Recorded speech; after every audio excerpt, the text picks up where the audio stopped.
Kau perasan ke tidak? Modal pesta air ni dia dah jadi modal berkala tau. Daripada dulu sampai ke hari ni dan ia seolah-olah macam modal yang digunakan tiap-tiap tahun oleh orang politik ataupun politikus yang mana mungkin dia tak ada jasa, tak ada benda baik yang dia boleh cerita dekat rakyat, maka dia tungganglah isu modal pesta air ini sebagai senjata politik untuk mereka ni kekal relevan. Tapi yang jadi persoalannya di sini, bila berlaku dekat negeri kerajaan perpaduan, bukan main lagi lah.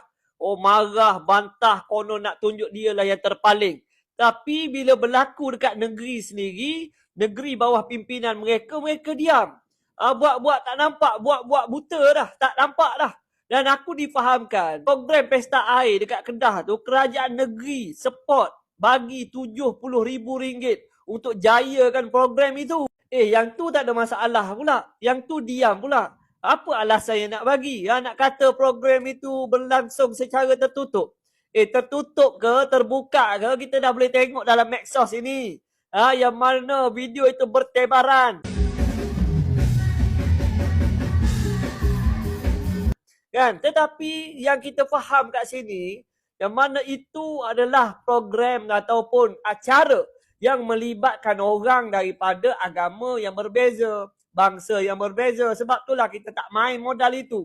Dan sebagai sebuah kerajaan, mereka perlulah untuk turut melayani orang daripada bangsa dan agama lain. Bila program itu diadakan, contoh di Kuala Lumpur kan, Water Festival tu kan. Ini sama je lah, pesta air juga kan. Tapi tak boleh nak terima. Macam-macam sentimen dimainkan. Oh, untuk isu majlis raya, dibatalkan. Tetapi pesta air boleh pula buat.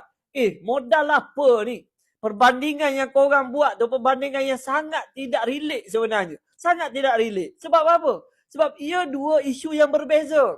Dan kerajaan ataupun Perdana Menteri hanya berpesan supaya rakyat ni berjimat. Bukan paksa berjimat. Bukan bila ada buat majlis raya, kena tangkap. Hari tu majlis raya. Meriah je macam biasa. Yang kerajaan batalkan itu adalah majlis raya rasmi kerajaan. Ataupun syarikat-syarikat yang link dengan kerajaan. Yang tu dibatalkan. Kalau kau nak buat majlis dengan saudara mara, buat je lah. Tak ada siapa halang pun. Tapi tu lah bila nak main isu, nak tunggang isu, semua benda nak dijadikan sebagai modal politik. Mungkin sebab tak ada benda baik yang kau buat, yang kau boleh cerita dekat rakyat, maka mulalah kau nak main modal macam ni. Yang mana nak bandingkan benda yang sangatlah berbeza. Benda simple je. Kalau kita boleh faham apa yang dibuat oleh kerajaan Kedah untuk mereka turut memberikan layanan yang adil kepada orang daripada bangsa dan agama lain. Ia adalah hal yang sama yang berlaku di Kuala Lumpur pun. Yang mana yang pergi dekat sana ataupun target mereka tu adalah pelancong. Pelancong yang datang daripada luar. Dan ini adalah salah satu usaha untuk menarik pelancong masuk. Samalah seperti mana yang dibuat di Kedah pun. Tak silap aku, dia punya artis yang dijemput itu pun daripada luar. Untuk menarik pelancong daripada luar. Selain daripada itu, yang ada dalam negara kita ni pun yang bangsanya lain, agamanya lain pun boleh turut serta di dalam program itu.